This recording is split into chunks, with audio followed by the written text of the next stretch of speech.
the end of the weekend, but I still wanna turn up. Yeah, I still wanna turn up. All I want is to go again, but you ain't picking your phone up. Why you messing my head up? So let's go to Reddit. Let's do it. Let's read Yes. them. I actually think that first Reddit that we're going to do is going to align a lot with this conversation. It's a good segue. I kind of like that we did this way first. This It is was fun. nice. I like doing something different. We queer it up. Yes. Period. Okay, first Reddit. How do you vet a white person when dating? Oh, dear. I've never thought about how to strategically vet a non-person of color when dating in order to know how compatible we'd be in certain scenarios. Ooh, that was written poorly. You did not read that poorly. That was written poorly. Yeah, sorry.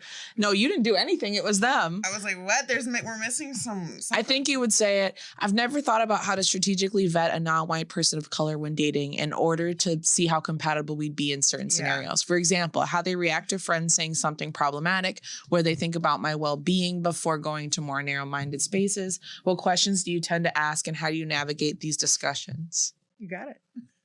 So I chose this because I feel like, I think this is an interesting topic. I think the notion that you could vet a white person and as I'm reading it, a lot of things are coming up, and I'm curious what's coming up for you too. I agree. I'm like, if you feel like you have to vet somebody to date, I feel like that's kind of like a weird way to go about it. And vetting a white person to date, it's the wrong way to go. I feel like you're out of your bounds, babe. I think that they're trying to find like a white person who's not white. Like they're trying to be like this person's white. All that baggage is gonna come with it. Like I think you should maybe hopefully this person's like, y'all have invested in similar things, but like I don't think there's like a way to vet as someone who did try and vet. Yeah, I think so. What I was thinking when I was reading this is that the way in which they want to be met by this white person is pretty superficial. So like if like how you feel about whiteness is that like your boundary is that all they have to do is check their friends when they say microaggressions in front of you and cut off friends who are openly racist, then I think you could vet a white person to see if they are capable of doing those things. But I think that's like a very superficial way to look at like building intimacy with a person who's white and like how whiteness will impact your relationship. I think that's like only in social ways. You're not really thinking about other aspects of the relationship. And that's not saying that you're like terrible for that, but like if that's what you're looking for, you could definitely quote vet that. Does that mean that those things won't come up? They'll definitely come up.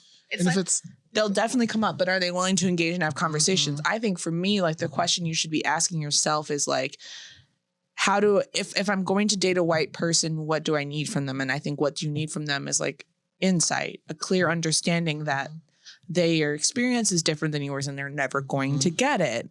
A willingness as a person to not be defensive and accept feedback, a demonstration of like that they're willing to change their behavior. Again, that's a lot of work. I don't know. That's a lot of work, but I think that's more the way to look at it than the checkbox. They have to be willing to be demonstrative about kind of this is not the right word, but kind of prostrating themselves in the name of what whiteness has done, what it can do. They have to be willing to like be committed to that idea. It's not a phase. It comes in waves, all these things. And so I feel like that's the piece. And maybe is that annoying? Is that person annoying to be with though? But I'm saying, I'm like, maybe that's annoying. And maybe that's not a fair ask for a relationship is to prostrate yourself in front of somebody. I don't know. But I feel like for the conditions and to make it equity, not equality, and to kind of, you have to be able to kind of go there with your partner. I just think that if you're setting yourself up for failure, if you're like if you're like vetting them to like feel like there's like a checklist, like you're dating a white person, that inherently means a variety of things. It means that they probably have connection to people who are racist in a particular way just because of how whiteness works. And if you can't handle that, then don't do it. But they're waiting for them to be like perfect and putting up pedestals. Those aren't helpful. It reminds me of like when somebody writes in and is like, how do I find somebody who I know is not going to cheat on me? And it's like, I could give you a checklist of things, or I could tell you the truth, which is that like, you have to build trust over time and like intimacy over time, and you'll only know over time. Right. And that's just the reality of the situation. And there's nothing you can do to keep somebody from cheating on you. That's also it. Different Change said, did you vote Religion/religiousness, try to see what their, did you vote? Religiousness, try to see what their friend group looks like. All white people, if they grew up in a diverse enough area, is always a red flag. Past exes, if they're all ex-race, probably not the best sign. Overall, a non-person of color, unless extremely acclimated and adjusted throughout their upbringing, will struggle to understand your perspective.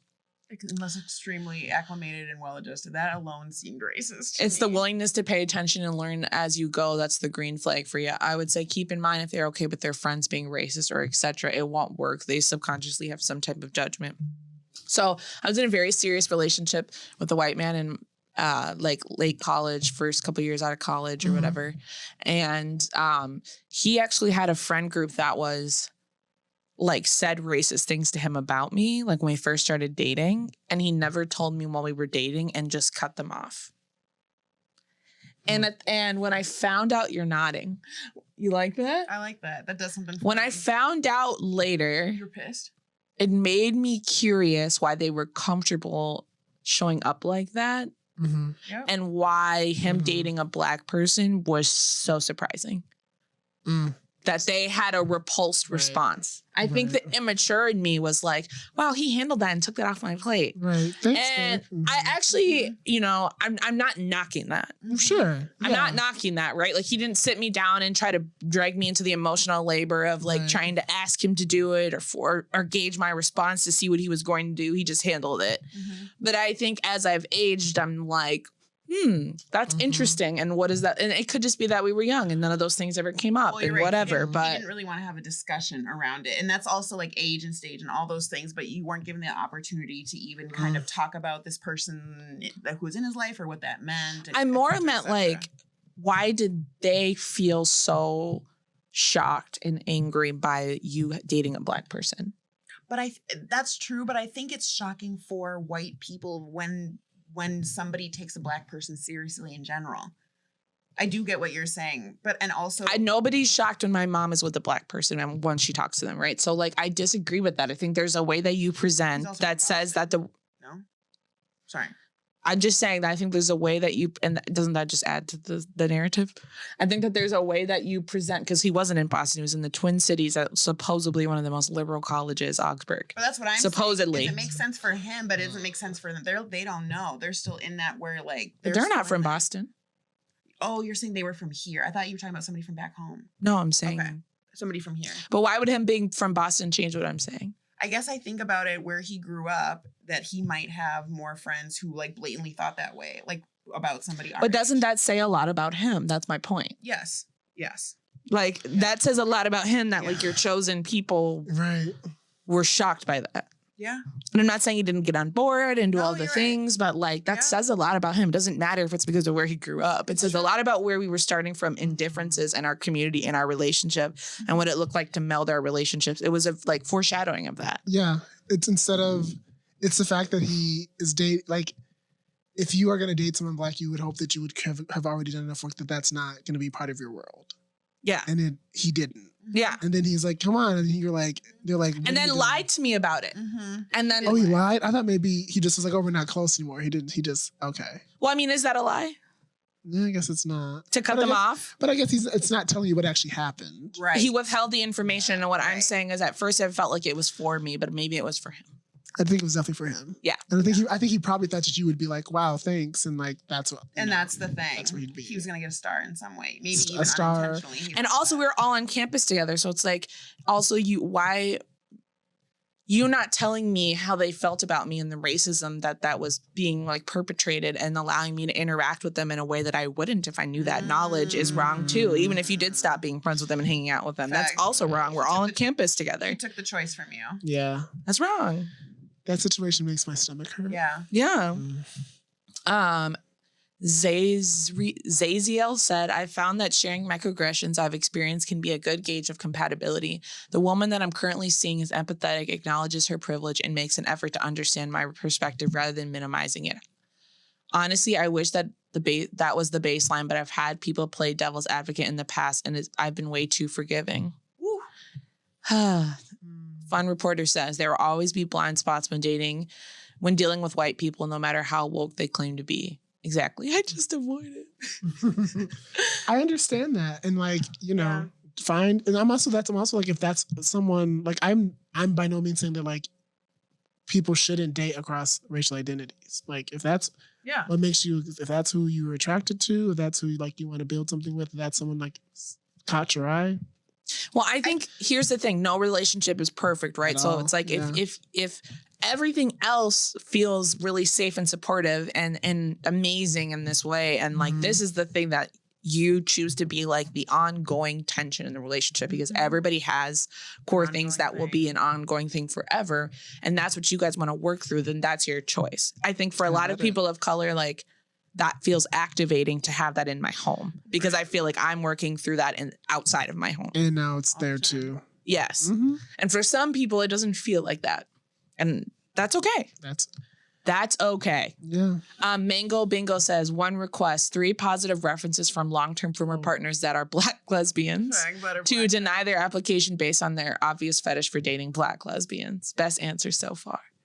And these times I just wouldn't do it, even if they checked every box. They hang with someone or have family members that voted for 47.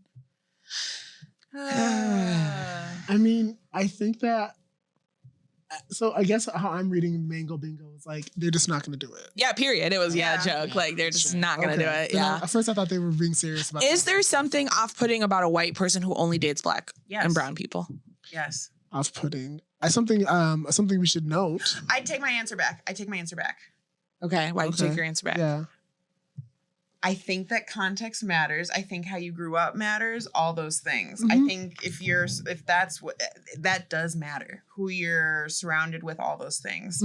We know that there are white people that date Black people and they didn't grow up like that. They met Black people when they went to college. They met Black people when they like whatever. Right. And they like the aesthetic, or they liked the kind of what the type of babies they were gonna have. Or, like literally those are the things that make a white person maybe want to be with a Black person. Or a Black person might be a white person too, for being honest. For same reasons. And those are the people that I think I specifically am referring to when I'm like, ooh, what kind of relationship is that? Yeah, I definitely think if I meet a white person who exclusively only dates Black people, that's something I'm definitely going to know. I also think, are you saying it out loud or am I observing it? Because those are also two very different things. That's also very true. Those are am I just organically observing this over time? Or like, do you have a new Black date that you bring to every function and you complain about hating white folks? Right. Those are very different. Those are different. Yeah. All right. Should we go to our last Reddit? Yeah, let's do it. Is our producer back? Yes. Bow, bow. Way to go. My straight male friends clearly have a problem with me hooking up with their female friends. Venting. Context. I'm a British NB trans femme lesbian, attracted to cis and trans girls and sometimes NBs. What is an NB? Does anybody know? Non-binary. Oh, thank you. So I've hooked up with 2 women who are friends with some of my male friends, and I feel like they're getting way too involved in my sex life to the point where it's like they're spoiling them in hindsight purely by their judgment and ignoring me when I try to contact them.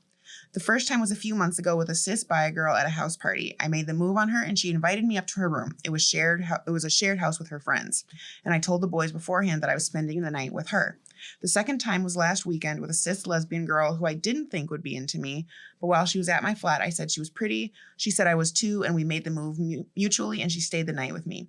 Both of these nights, you can imagine, were amazing without going into any detail. Oh, the best. Right. Especially the second time because 1, I was hosting and I love hosting people and looking after them. And 2, to spend the night with a cis girl identifying as a lesbian was super affirming for me, especially when you consider that she was wearing an I love pussy top when she was with me. Oh, God.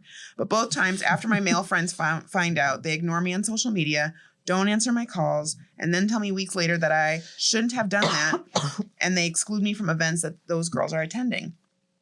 These feel ridiculous to me. What happens in the bedroom between me and the people I sleep with is none of their business, and I have never sexually assaulted anyone. I believe sex and intimacy are beautiful things that should be looked back on fondly, even if you happen to never see those people again, like if you meet on a holiday or by random chance.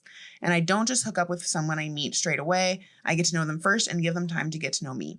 So why do I feel like I'm being treated like a man who is misogynistic, is only in it for myself, and doesn't care about the feelings of the people I sleep with? This judgment coming from men who are quite introverted, spend a lot of time online, and are generally uncomfortable in their own sexuality and in their relationships with others. So I genuinely think there is a large maturity gap between us. They think I'm unusual for my casual sex, in stark contrast to my older friends of various sexualities and backgrounds, and a counselor I paid 80 pounds, bloody pounds, to see as a show of good faith to these blokes. What do you people think? Are they getting way too involved in my sex life? Is it fair of them to ignore me and exclude me? Or is it actually me? Am I too cavalier? I'm just a girl trying to live my life, enjoy myself, and give pleasure to other people. That's my vibe. And women are so beautiful and wonderful. Amen. And I want them to have a good time without worrying that I'll catch feelings for them and make things awkward, because that's not what I do. I don't want to be treated like an untrustworthy sex pest man by some sexually frustrated men. Something that stuck out to me was like, did they say exactly what the friends said to them or what were upset about? Because are they jumping to conclusions thinking that the friends think they're like a perpetrator or violent and that's the issue? I know. I didn't catch where that came from. I guess for me, I have a lot of questions about this that aren't shared. I wonder, because this is obviously just from the author's perspective, I wonder what else is really, there has to be something, I feel like there has to be more to the story than just they have hooked up with two folks, and every time that they're like pushing you away and stuff. I just don't think I just can't fathom that being the whole story. Is there a context to them being like, why are you hooking up with my roommates? That could be, which I think that might be, I mean, I still think that's sort of like, it's odd, but maybe that like plays into the maturity thing of like, you're going to date my roommate and it's going to be weird. I don't know.